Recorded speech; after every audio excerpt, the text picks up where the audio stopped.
안녕하세요. 기도학교 오늘 18번째 시간입니다.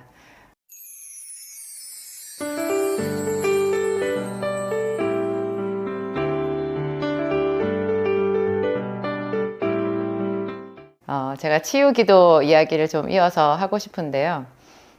치유기도는 가장 그 큰 토대가 있잖아요. 사랑이에요. 어떤 것도 다 사랑이지만 사람들은 신유의 은사를 얘기를 할 때 능력 행함의 은사랑 좀 이렇게 혼돈하시는 경우가 많이 있는 것 같아요. 제가 그랬고, 왜냐하면 저희가 이제 사도행전에 그 성전 미문에 앉아 있던 그 안진뱅이를 일으킨 베드로의 이야기가 너무 우리 머릿속에 선명한 거예요. 그래서 왜 베드로와 요한이 제9시 기도 시간에 성전으로 가다가 성전 미문에 앉아 있는 안진뱅이를 봤잖아요. 그래서 은과 금은 내게 없거니와 나에게 있는 것으로 너에게 주노니 곧 나사렛 예수 그리스도의 이름으로 일어나 걸으라 하면서 손을 잡아 끌었잖아요. 이거는 신유라기보다는요, 능력 행함의 은사라고 해요. 능력 행함의 은사. 보통 신유의 은사는요, 천천히 나타나는 거예요. 그러니까 천천히. 그러니까 우리가 한 번에 그 사람을 바로 이렇게 안진뱅이를 일으키듯이 이렇게 일으키는 것만 신유의 은사라고 생각을 하면 엄두가 안 나서 아예 기도를 못 하거든요. 그게 아니고 신유는 병을 치료하는 것은 천천히 단계적으로 된다라는 거, 그거를 우리가 이해하면 이 은사를 발전시키기가 너무 좋고요. 무엇보다도 병자들을 위해서 기도를 하면서 선한 덕을 많이 쌓아요. 왜냐하면 병자들을 위해서 손을 얹고 기도를 하는 것이 사랑이거든요. 그냥 내 능력을 자랑하는 게 아니잖아요. 만약에 내가 어떤 병자를 탁 이렇게 일으킨다고 하면은 어떤 보여주기잖아요. 그래서 그런 기사와 표적, 그거는 기사와 표적이거든요. 그냥 단지 병 고침이 아니라 기사와 표적이 돼서 자칫 우리 자신의 영혼을 잃어버릴 수가 있어요. 기사와 표적도 필요하지만 아무에게나 그런 그 능력을 주시지 않는 것이요. 우리가 믿음이 부족해서도 있겠지만 그런 능력 행함의 은사를 아무에게나 주면 그 자기 영혼을 잃어버릴 수가 있어요. 그런 거 행하고 다니다가. 그런데 병자들을 위해서 기도하는 것은 사랑이고 섬김이거든요. 그래서 꾸준히 하는 것이고 지속적으로 하는 것이고, 그래서 그 과정이 중요해요. 이런 과정을 통해 가지고 선한 열매를 많이 맺어요.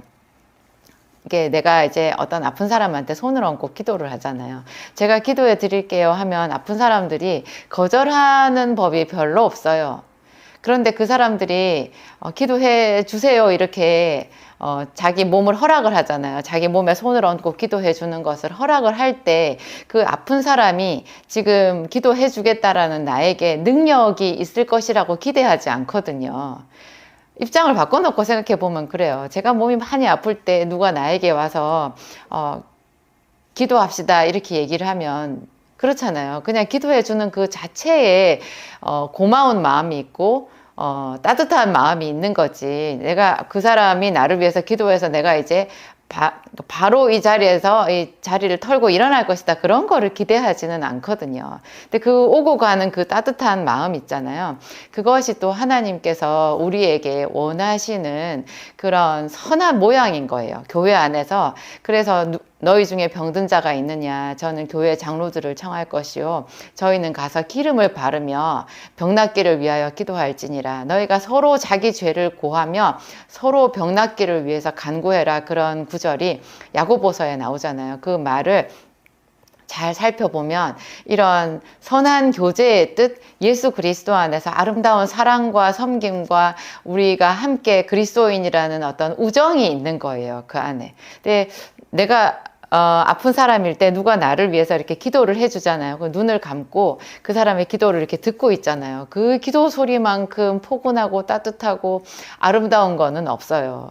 저는 교회 사모님들, 저 외에 이제 다른 사모님들이랑 같이 모여서 이렇게 기도를 할 때가 있었는데요. 뭐 크게 통성 기도를 하는 게 아니라 이제 한 사모님이 이제 대표로 우리들을 위해서 그날 모임을 위해서 이렇게 조곤조곤 기도를 하던 때가 있었거든요. 이제 코로나 이전에 그때 제가 제가 어떤 독서 모임이나 이런 걸 했던 적이 있는데, 제가 그 사모님들 중에서 한 분이, 특히 이제 그 어떤 한 분이 있었는데, 그분이 기도하는 소리가 너무 듣기가 좋은 거예요. 그분이 기도하는 소리를 듣고 저도 이제 같이 눈을 감고 아멘, 아멘 하는데요. 정말 하늘에서 뭐 축복이 내려오는 것 같아요. 그리고 포근한 말할 수 없이 포근한 이불에 감싸지는 느낌? 그렇죠. 그 사랑이 그 기도의 말 속에 사랑과 또 하나님의 만져주심이 같이 있는 거 아니겠어요? 그래서 어떤 사람을 위해서 병든 자에게 손을 얹어서 기도한다라고 하는 것은 이런 아주 좋은 뜻이 바닥에 깔려 있는 거예요. 그리고 이것이 제일 중요해요. 이것이 없으면 그것은 하나님의 역사가 아닌 거예요. 그래서 제가 왜 어떤 이상한 분들 뭐 안찰하고 하잖아요. 막 기도를 한다고 하면서 사람을 때려가지고 무슨 사고가 난 그런 낯뜨거운 뉴스들이 왜 가끔 신문이나 이런 데 나올 때 있잖아요. 그럼 보면 저는 너무 안타까운데, 우리가 분별할 때 그런 거예요. 이것이 사랑인가 섬김인가. 사랑과 섬김이 계속 가다 보면 거기에서 하나님의 긍휼하심이 더해져서 신유의 능력이 나타난다. 이렇게 이해를 하시면 되고요. 여러분, 예수님은 하나님이시잖아요. 근데 예수님이 굳이 사람들의 몸을 만졌다라는 거 혹시 캐치하셨나요? 저희 목사님이 언제 그 설교를 하셨는데요. 제가 너무 많이 은혜를 받았어요. 저희 목사님이 그 이야기를 설교하면서 하신 건데요. 예를 들면 제가 지금 급하게 찾아봤는데 보니까 마태복음 8장에 보면요. 예수님이 산상수훈의 그 설교 말씀을 끝내고 산에서 내려왔을 때 한 문둥병자가 예수님께 나와서 절하면서요. 주여 원하시면 저를 깨끗게 하실 수 있나이다. 이렇게 말한 구절이 있어요. 사실 문둥병자는 이렇게 나와서 자기 몸을 드러내고 돌아다니면 돌에 맞을 수도 있거든요. 그런데 이 사람이 얼마나 간절했는지 그 산 밑에서 예수님을 기다렸던 것 같아요. 그래서 예수님이 내려오시니까 그에게 가서 엎드려서 절을 하면서 말했어요. 감히 고쳐달라는 말도 못해요. 그냥 이 사람은 너무 간절하지만 예수님께 이렇게 말하는 거예요. 주여 원하시면, 당신께서 원하시면 저를 깨끗게 하실 수 있나이다. 그러니까 이 말 속에 이 사람의 겸손함, 간절함이 다 들어있어요. 자기가 문둥병이 걸린 그 몸도 더럽지만 자기의 영혼도 죄인이라는 것을 동시에 고백한 거예요. 그래서 그 두 가지를 한꺼번에 말하는 게 깨끗게 해주실 수 있다. 당신이 원하기만 하면 저를 깨끗게 해주실 수 있다. 내 몸의 병도 치료해 주실 수 있고 내 영혼의 깊은 그 죄악도 다 씻어주실 수 있다. 당신은 하나님이시다. 그런 고백이 이 속에 다 들어있는 거예요. 주여 원하시면 저를 깨끗게 하실 수 있나이다. 그러니까 예수님이 그 말을 그냥 다 알아들으신 거예요. 예수님은 항상 믿음에 감동하시잖아요. 이 사람이 예수님께서 아픈 몸과 죄를 다 씻어주시고 다 고쳐주실 수 있다는 거, 두 가지를 다 믿은 거잖아요. 그러니까 예수님이 너무너무 이 사람에게 마음이 갔던 것 같아요. 그러면서 예수님이 그냥 그러면 네 믿음대로 될지어다 이렇게 하셔도 되잖아요. 그런데 문둥병이 든 그 사람의 몸에 손을 대셨어요. 분명히 이런 구절이 있어요. 예수께서 손을 내밀어 저에게 대시며 가라사대 내가 원하노니 깨끗함을 받으라 이래요. 문둥병자 더럽잖아요. 굳이 예수님이 손을 내밀어서, 하나님이신 예수님이 손을 내밀어서 그의 몸에 대면서 얘기를 하셨어요. 여러분, 엄마가 아이를 혼냈어요. 예를 들어서 아이를 혼냈어. 애가 잘못해가지고 애가 혼났어요. 그래서 막 아이가 울었어요. 울었는데 그 뒤에 이제 엄마가 그 아이를 이렇게 안아주잖아요. 뭐 바로 그 자리에서 안아줄 수도 있고, 엄마가 막 화를 내고 애를 혼내고 아침에 그렇게 했는데 저녁에 이제 그 아이를 보고 아이가 주눅이 들어가지고 이렇게 있는데 엄마가 이렇게 일로 와봐 이렇게 하면서 이렇게 안아주잖아요. 그러면 그 느낌 여러분 아시죠? 그게 그렇게 손을 댄다라는 것이요. 손을 댄다라는 것이 그렇게 따뜻한 의미가 있어요. 우리가 싸울 때 손을 잡고 싸우지는 않거든요. 손을 잡아버리면 벌써 이렇게 거친 말이 나가려고 했던 게 이 말이 없어져 버려요. 손을 잡고는 독한 말을 못해요. 그런 비밀이 있어요. 이게 그래서 우리가 제가 기도할 때 왜 바디랭귀지 중요하다 그런 말 많이 하잖아요. 그냥 가만히 앉아서 눈 감고 뭐 이렇게 하는 것도 바디랭귀지일 수 있겠지만 훨씬 더 적극적인 그 하나님께 나를 표현하는 적극적인 방법이 뭐 무릎을 꿇는다든지 아니면 고개를 든다든지 손을 든다든지 이런 거 있잖아요. 그리고 찬양을 할 때도 그냥 가만히 앉아서 입만 이렇게 찬양하는 거랑 내가 막 이렇게 몸을 흔들면서 이렇게 전심으로 내 몸으로 기쁨을 표현하면서 찬양하는 게 다르거든요. 그래서 몸으로 찬양하는 거를 몸 찬양이라는 말도 하잖아요. 예수님께서 이 사람에게 손을 댄 거요. 이건 말할 수 없는 사랑이거든요. 예수님도 손을 대셨잖아요. 이분한테만 손을 댄 게 아니에요. 여러분 너무나 잘 아는 그 베드로의 장모의 열병 있잖아요. 베드로의 장모의 열병을 고쳐주실 때도 열병은 전염병이라고 하더라고요. 저희 목사님이 그 말했어요. 저희 목사님이 베드로의 장모의 열병을 고쳐주실 때 예수님이 그의 손을 만지셨다. 이것도 똑같이 마태복음 8장에 나오거든요. 그의 손을 만지신, 예수님은 하나님이시니까 말씀만 하셔도 되거든요. 내 병에서 놓여 평안할지어다. 그런데 예수님이 그의 손을 만지셨어요. 여러분 이거 정말 깊은 사랑이거든요. 제가 너무너무 좋아하는 그 병 고치는 현장 그 장면이 있는데요. 그게 엘리사가 수넴 여인의 아들을 죽은 아들을 일으키는 장면이에요. 그게 열왕기하 구약 성경이잖아요. 열왕기하 4장에 나오는데요. 엘리사도 왜 똑같이 그러니까 엘리사의 스승이었던 엘리야죠. 엘리야도 똑같이 그 과부의 아들을 치료한 적이 있었거든요. 엘리야가 치료한 과부의 아들은 그 사렙다의 과부의 아들이었죠. 사렙다 그 과부의, 그 가난한 과부의 집에 가서 엘리야가 3년 정도를 있었던 것 같은데 거기에서 왜 그 과부의 아들이 죽어버리잖아요. 그러니까 그 과부가, 그 사렙다의 과부가 당신이 나와 무슨 상관이 있기로 내 죄를 생각나게 하고 내 아들을 죽게 하려고 나한테 왔냐. 그렇게 하면서 너무 원통해해요. 그때 이 엘리야가 그 수넴 여인의 품에서 아들을 안아가지고 자기가 기거하는 다락방으로 올라가거든요. 그래서 자기가 눕는 그 침대에 그 아들을 눕혀요. 여러분 이런 장면에서 그 절절함 느껴지세요? 엘리야는 그 가난한 과부의 집에 보냄을 받았거든요. 그 가루 한 움큼밖에 없던, 그거 한 움큼으로 빵 만들어서 먹고 죽으리라 했던 그 과부의 집에 하나님이 보내셨잖아요, 엘리야를. 근데 그 집에서 3년을 기거를 하면서 그 중간에 이 아들이 죽었거든요. 그러니까 엘리야가 얼마나 그 과부에게 미안하고, 그리고 물론 이제 하나님이 너무 거룩하셔서 그 거룩하심 때문에 이 여인의 죄가 드러나서 자식이 죽은 거는 맞는 것 같아요. 그건 사실인데 우리에게는 기적이 필요하잖아요. 그때 그 엘리야가 그 아들을, 과부의 아들을 안고 올라가서 자기의 침상에 죽은 아들을 눕혀요. 그리고 하나님께 기도하고요. 그 다음에 9절이 뭐 엘리야 같이 이런 사람, 그러면 죽은 자를 이렇게 확 잡아서 일으키면 되잖아요. 그렇게 안 하고요. 자기의 몸을 그 아이의 몸에 엎드려요. 이렇게. 여러분 죽은 사람 만져보셨어요? 저는 예전에 죽은 고양이를 만져본 적이 있는데요. 정말 섬뜩하거든요. 딱딱해져요. 저희 시아버님께서 작년에 소천하셨는데 제가 그 돌아가신 그 아버님, 수의 입고 누워 계신 아버님을 이렇게 만졌었어요. 발도 만지고. 그 느낌이 있거든요. 그래서 우리는 잘 알아요. 이 죽은 사람에게 자기 몸을 엎드린다라는 것이 무슨 의미인지. 자기의 침상에 죽은 아이를 눕혀서 그 아이의 몸에 자기의 몸을 엎드린 거예요. 엘리야 같은 경우에는 그 이전에 죽은 자를 살리는 그런 기적이 없었거든요. 엘리야가 최초였어요.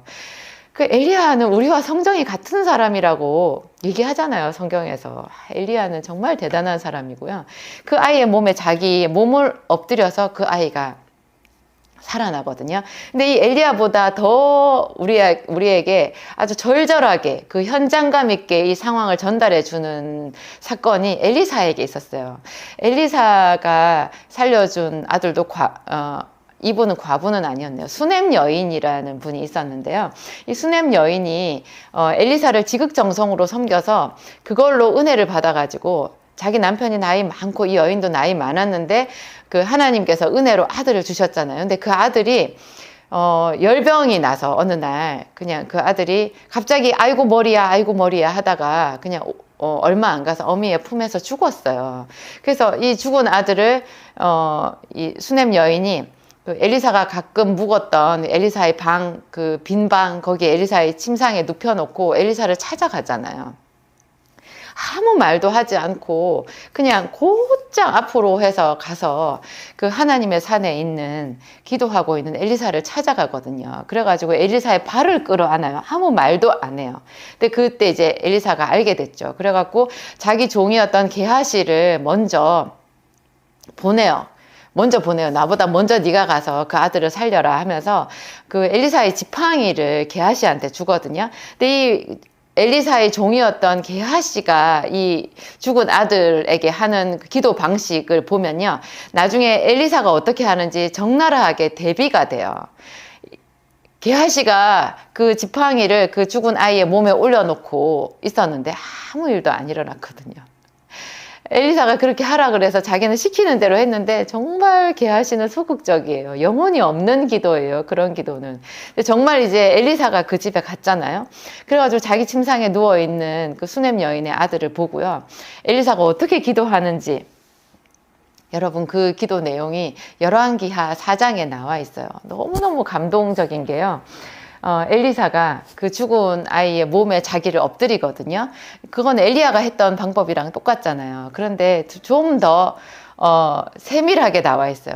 자기의 눈을 그 아이의 눈에, 자기의 입을 그 아이의 입에, 자기의 손을 그 아이의 손에 포겠어요. 그리고 거기에 엎드린 거예요. 여러분, 이것이 신유 은사가 있는 치유 기도를 하는 중보자의 태도인 거예요. 우리가 그 사람의 눈이 되고 그 사람의 입이 되고 그 사람의 손이 되는 거예요. 내 살이 거기에 닿는 것 같이. 그 죽은 사람에게 닿는다라는 것은 정말 도저히 일어날 것 같지 않은 그 절망의 벽에 내 몸을 갖다가 포개는 거를 얘기하거든요. 우리가 그렇게 절절하게 아픈 사람을 위해서 그런 마음으로 기도하라라는 그 뜻인 거예요. 예수님은 하나님이시지만 이 열병이 걸린 베드로의 장모의 손을 만지셨잖아요. 그리고 문둥병자, 그 얼마나 더럽겠어요. 진물 나고 고름 나고 끔찍하거든요. 냄새 나고. 그 사람의 몸에 손을 대셨어요. 안 돼도 되거든요. 얼마든지 낫거든요. 그런데 그거는 사랑이었던 거예요.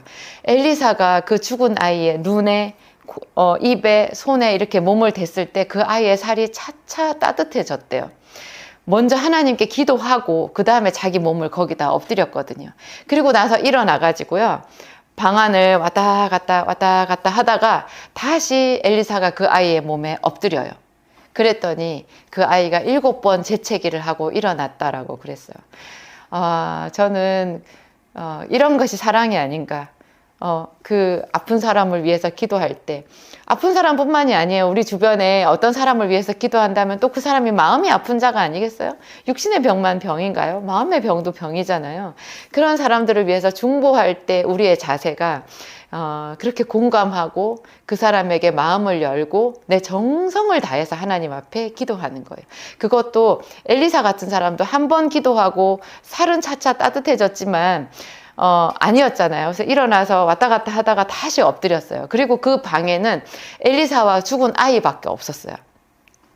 기도는 떠버리면서 하지 않는 거예요. 정말 골방에서 하는 기도같이 나와 하나님 사이의 깊은 기도를 그렇게 꾸준히 하는 거예요. 그러면 정말로 그 사람의 병이 낫고, 병이 나을 뿐만 아니라 하나님의 선하신 손길이 그 교회 안에 충만해진다는 그런 뜻이겠죠. 여러분, 제 이야기 어떠세요? 제 나름대로 그래서 아픈 사람들을 위해서 지속적으로 기도할 수 있었던 것 같고, 제 몸의 아픈 부분을 가지고도 기도를 할 수 있었던 것 같아요. 또 제가 약사기 때문에 아픈 사람을 위해서 기도하는 것에는 처음부터 좀 걸림돌이 있었거든요. 저에게는 약이라는 게 있잖아요. 이런 것을 하나님 앞에 어떻게 제가 응답받았는지, 그것은 제가 다음 시간에 여러분에게 말씀드리도록 하겠습니다. 오늘 기도하고 마칠게요. 하나님 감사합니다. 하나님 감사합니다. 하나님은 사랑이십니다. 하나님이 보시기에 우리 모든 사람이 다 아픈 자요. 위로와 치료가 필요한 사람입니다. 그래서 예수님은 수고하고 무거운 짐진 자들아 다 내게로 오라 내가 너희를 쉬게 하리라 말씀하셨습니다. 주께서 우리를 부르신 이름이 수고하고 무거운 짐진 자였습니다. 하나님 우리 아버지, 우리 중에 병든 자들도 많고 마음이 아픈 자도 많고 문제 앞에 가로놓여 있는 사람도 많습니다. 우리 모두에게 하나님의 위로와 또 하나님의 임재하심이 필요합니다. 주님 말씀 주시옵소서. 치유의 말씀 주시고 회복의 말씀 주시고 주님 그 문둥병자에게 손을 대신 것 같이 지금 기도하는 우리들에게 주님의 거룩하신 손을 대어 주옵소서. 성령이여 임하시옵소서. 이 기도를 듣고 함께하는 모든 자녀들에게 성령께서 친히 임하시옵소서. 임하시옵소서. 우리의 기도가 예수 그리스도의 은혜로 더 깊어지게 하시고 그 기도를 통하여 우리 영혼이 낫고 우리 가정이 세워지고 우리 교회에 하나님의 거룩한 임재가 충만해지는 그런 놀라운 역사를 꿈꾸고 바라봅니다. 하나님 우리 아버지, 우리 한 사람 한 사람에게 기름 부으시고 선하신 말씀 들려 주시옵소서. 감사하오며 예수님의 이름으로 기도하였습니다.